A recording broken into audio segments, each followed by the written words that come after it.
Cette année, les organisateurs de la mêlée numérique ont décidé de mettre un accent dans le domaine du BTP, de l'architecture et de l'ingénierie.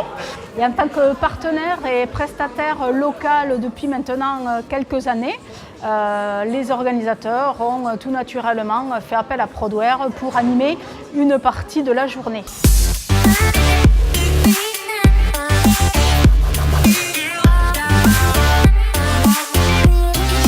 Les objectifs de l'atelier d'aujourd'hui, c'est de montrer un retour d'expérience qu'on a fait pour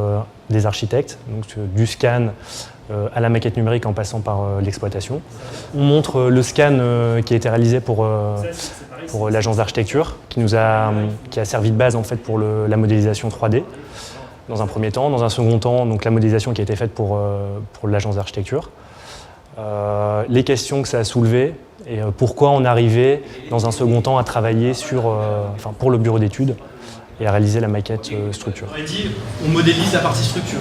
C'était intéressant de voir la démarche pour arriver à une maquette qui est exploitable, notamment pour mon métier qui est le corps d'état technique et en l'occurrence le génie climatique. C'est-à-dire qu'on pourrait très bien imaginer un projet, un industriel qui va demander auprès d'une maîtrise d'œuvre de faire un recollement via un nuage de points et ensuite cette maquette qui va être générée nous sera communiquée pour que nous, en tant que corps d'état technique, on puisse travailler à l'aide de cette maquette qui a été créée via un relevé de nuage de points.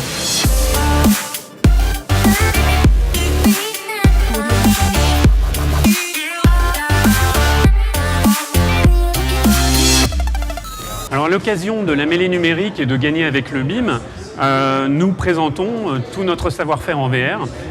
sur la chaîne complète de production, donc du scan d'un bâtiment et d'un environnement avec des scanners de type Faro ou des drones, jusqu'à l'immersion dans ce nuage de points, le visualiser, se balader à l'intérieur de ce dernier, intégrer des objets 3D, le transformer en maquette numérique et visualiser la conformité par rapport au nuage de points. Transformer cette maquette en quelque chose de présentable d'un point de vue visuel, marketing et communication, mais aussi dériver de tout cela une maquette plus technique pour faire de la revue de projet, pour visualiser par exemple le MEP, la conformité avec le projet initial, donc faire de la revue de projet plusieurs autour d'une maquette virtuelle.